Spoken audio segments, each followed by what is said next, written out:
Hey, beautiful. Welcome back to the D Cups and Ups podcast, where we embrace our busty bodies, we celebrate self love, and we dive into all things breast health and holistic living. Okay? I'm your host, Jordan, and today we're talking about something very powerful: the 3 E's of breast health: environment, emotions, and exercise. If you ever wonder how your surroundings, feelings, and daily habits affect your breasts, girl, you about to get the tea. So grab your herbal tea, get cozy, and let's get into it. I'm going to make you do some reflection on this episode, okay? So I'm going to be asking you some questions. So I want you to ask yourself, what are you surrounding yourself with? Our environment plays a huge role in breast health. And I'm not just talking about your friend group, but we're going to get into that too. So let's start with your physical environment. Every day we're exposed to chemicals and plastics, skincare, cleaning products, even foods. Yes, it is plastic in the food. But many of these chemicals are endocrine disruptors, meaning they mess with our hormones. And guess what? Hormones are deeply connected to breast tissue health. Call it pseudoscience, whatever you want, but I'm going to just be on the safe side for me. So you do what you want to do. But here are a few simple swaps that you can make today. So you can use glass or stainless steel water bottles instead of plastic. So I don't have a Stanley cup because they didn't have a leopard print one. I have a cup that is a lot cheaper and it is leopard print and it's stainless steel. I typically drink out of my mason jars, which are glass.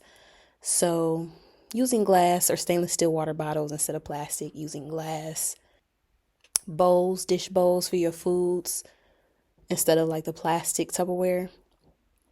You can choose natural or organic skincare. You can make your skincare. You want to use organic deodorants without aluminum. And you want to be mindful of what's in your home. So being mindful of your candles, your cleaning products.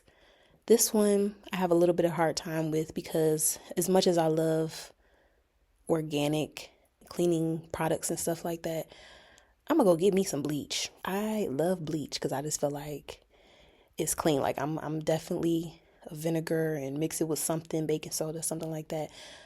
But I'm gonna get some bleach. So if there are other alternatives out there that I could find that's comparable to bleach, I'm gonna find it and I'm gonna get it. But you want to be mindful of the cleaning products that you're using. Candles, you can look for soy candles, beeswax candles, because there's chemicals in the candles. There's chemicals in the air wicks, the plug-ins. You can use incense, being mindful of your incense, because sometimes incense have a lot of chemicals in them as well. So just being mindful, reading your labels, being mindful of what you have burning in the house, what you're cleaning your kitchen and your bathroom and your house with, being mindful of those things, finding products that have low chemicals or no chemicals. So your emotional environment matters too. Ask yourself, are you surrounded by people who uplift you, or are you surrounded by people who are draining you? I'm gonna let you think about that for a minute. Stress, negativity, and toxicity is not just bad vibes. It can literally create illness and inflammation in the body. Has anybody stressed you out so bad that your hair started falling out or you got sick? Yeah, that's what that is. I've seen this new trend on TikTok where the ladies are talking about how they used to look when they were in a relationship or how the relationship had them looking after the fact. And I mean, when I say it looks like night and day, like they look like they have been through hell and back just from being in toxic relationships. Being in a relationship that's just not healthy, that's draining you, it can make you sick. I know this from personal experience. Okay? You have to protect your peace. You need to protect your peace like your life depends on it, because honestly, it does. Your peace is connected to your wellness. Now we're going to get into emotions. I don't know if you knew this, but your breasts feel what you feel. I mean, literally, your breasts are sitting right on top of your chest, right on top of your heart. Emotions are energy in motion. With your breast sitting so close to your heart, they are incredibly sensitive to emotional energy. So, chronic stress, grief, anger, or even suppressed emotions can actually cause tension and stagnation in the chest area. You gotta let it out. You gotta let the anger and the stress and the grief out. There's a book called The Body Keeps the Score, and it is about how we hold on to trauma and how trauma and grief and stress and things like that can stay and live in the body forever if you don't let it out. If you don't let it out, it can manifest into actual physical illness. So those suppressed emotions that can cause stagnation in the chest area, over time, that emotional stagnation can show up physically. It can show up as tightness. It can show up as lumps, discomfort, or other issues. You got to check that out. And I know we are living in a really stressful time right now. Like, everything is high as hell. Y'all president is in that office just doing whatever the hell he want to do, pissing everybody off, everything getting high except the wages. That is real stressful. But me personally, I've taken on this new attitude of I'm not about to let nobody stress me out no more. I be at work like I'm not letting these folks stress me out. I was born with gray hair. I don't need any more. When it comes to the bills, they gonna get paid. And if they don't, now I'm not saying be careless or be reckless and be irresponsible. That's not what I'm saying. What I'm saying is you have to just focus on what you can control. If you can't control it, don't lose sleep over it. If you need to talk to somebody, get some therapy. You definitely can afford therapy, because back when I was on Medicaid, I found a therapist, a Black lady therapist, an amazing therapist who took my Medicaid insurance, okay? So if you got Medicaid, look into that. Maybe you need to write it out. Write it down. Burn it. Let it out. Do kickboxing. Kickboxing is real fun. Punching something, not somebody, okay? Not trying to go to jail. But here's what I want you to do daily. You need to do some self-check-ins. Maybe at the beginning of the day or at the end of the day. Ask yourself, how am I really feeling today? Journal it, write it down, let it out, girl, just let it out.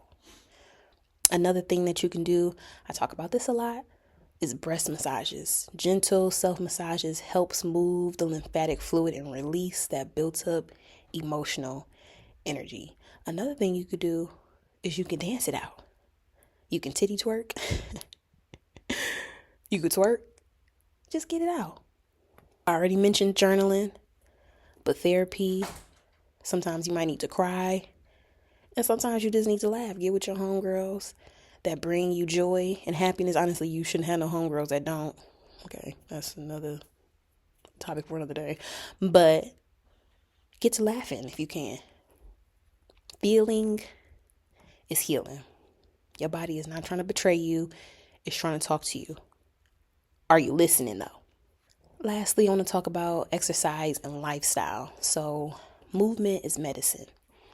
I just recently started back exercising more, actually daily. I got back into my routine. So I'm really happy about that, because at my job, I'm sedentary. So I'm sitting for the majority of the day. So I got to make sure I move, or my body is going to beat me up.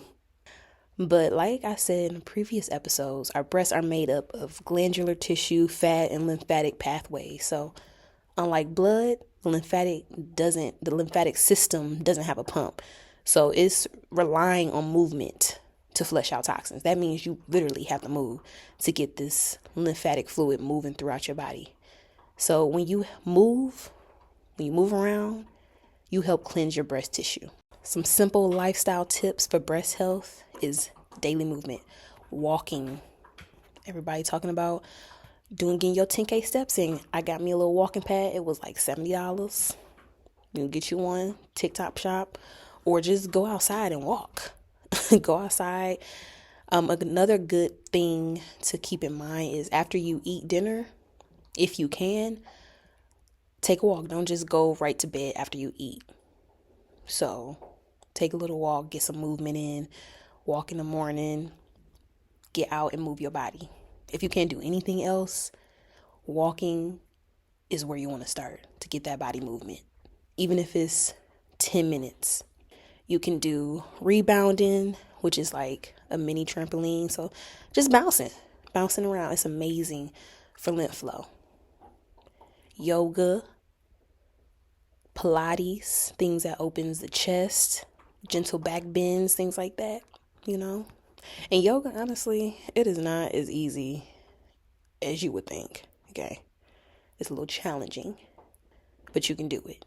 And another thing, which I get on y'all about all the time, making sure that you're wearing properly fitting bras. And please, for the love of God, please do not sleep in your bras. I know a lot of people, I made a post on TikTok a while ago about not sleeping in bras, and a lot of people commented saying, but I've always been doing this and it makes me feel more comfortable. Honestly, if it makes you feel comfortable to wear a bra, that's, do what makes you feel comfortable.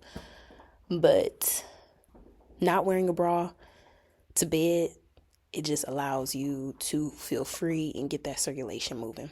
You want to make sure that you're moving, you sleeping well, you hydrated, you have a balanced nutrition. You want to get some rest, okay? At this big age, I just can't operate off of 3-4 hours no more. I got to get 7 to 8 hours, okay? And you probably do too. So there you have it. The 3 E's: environment, emotions, and exercise. Breast health is not just about the checkups and the bras and looking cute. It is how we live, it's how we feel, and what we surround ourselves every single day. So when you nurture your environment, you honor your emotions, and you move your body with love, your breast and your entire being will thank you. Trust me, girl. So if this episode spoke to you, share it with your sister, your homegirl, somebody who needs to hear this reminder, okay? And don't forget to leave a review. It helps more busty beauties, busty bays find this community. So until next time, stay loved and stay lifted. I love you. I swear I do.